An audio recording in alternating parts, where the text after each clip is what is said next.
ரஹ்மத்துல்லாஹி தஆலா வரகாத்துஹு. பிஸ்மில்லாஹிர் ரஹ்மானிர் ரஹீம். புகாரி எனும் நூலிலிருந்து இரு பெருநாள்கள் பற்றிய தொகுப்பு. 2 பெருநாள்களிலும் முஸ்லிம்கள் கடைபிடிக்க வேண்டிய சுன்னத்.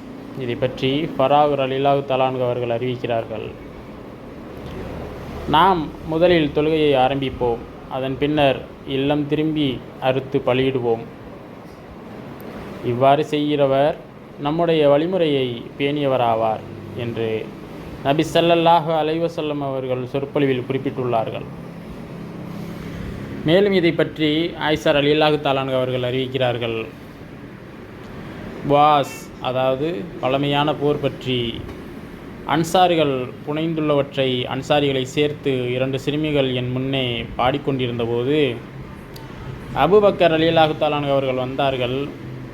அவ்விரு சிறுமியரும் பாடையல்லர். அல்லாஹ்வின் தூதருடைய இல்லத்தில் சைத்தானின் இசைக்கருவிகளா என்று அபூபக்கர் ரலியல்லாஹு தஆலா அன்ஹு அவர்கள் கேட்டார்கள். இது நடந்தது ஒரு பெருநாளின் போதாகும். அப்போது நபி ஸல்லல்லாஹு அலைஹி வஸல்லம் அவர்கள், அபூபக்கரே, ஒவ்வொரு சமுதாயத்திற்கும் பெருநாள்கள் உள்ளன, இது நம்முடைய பெருநாளாகும் என்று கூறினார்கள்.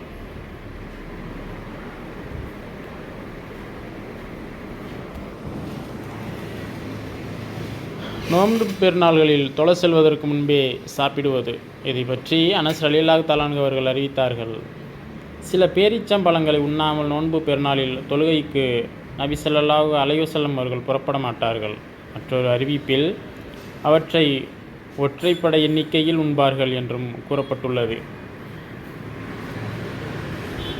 ஹஜ் பெருநாள் தினத்தில் தொழுகைக்கு முன்பே உண்ணுதல். ஹஜ் பெருநாள் தினத்தில் தொழுகைக்கு முன்பே உண்ணுதல். இதை பற்றி அனஸ் ரலியல்லாஹு தஆலா அன்ஹு அவர்கள் அறிவிக்கிறார்கள். பெருநாள் தொழுகைக்கு முன்பே குர்பானி பிராணியை அறுக்கிறவர் திரும்பவும் அறுக்கட்டும் என்று நபி ஸல்லல்லாஹு அலைஹி வஸல்லம் அவர்கள் குறிப்பிட்டுள்ளார்கள். அப்போது ஒருவர் எழுந்து, மாமிசம் விரும்பி உண்ணக்கூடிய நாளாகும் இது. சதைப்பற்றுள்ள 2 ஆடுகளை விட எனக்கு விருப்பமான 6 மாதம் நிரம்பிய ஆட்டுக்குட்டி ஒன்று என்னிடம் உள்ளது என்று கூறி தம் அண்டை வீட்டார்களுக்கு கொடுக்க வேண்டியுள்ளது பற்றியும் குறிப்பிட்டார்.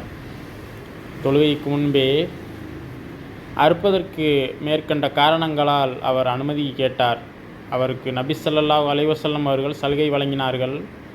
இந்த சலுகை மற்றவர்களுக்கு உண்டா இல்லையா என்பது பற்றி எனக்கு தெரியவில்லை என்று அனஸ் ரலியல்லாஹு தஆலா அன்ஹு அவர்கள் கூறுகிறார்கள். மேலும் இதை பற்றி பரா ரலியல்லாஹு தஆலா அன்ஹு அவர்கள் அறிவிக்கிறார்கள். நபி ஸல்லல்லாஹு அலைஹி வஸல்லம் அவர்கள் ஹஜ் பெருநாள் தினத்தில் தொழுகைக்கு பின் எங்களுக்கு உரையை நிகழ்த்தினார்கள்.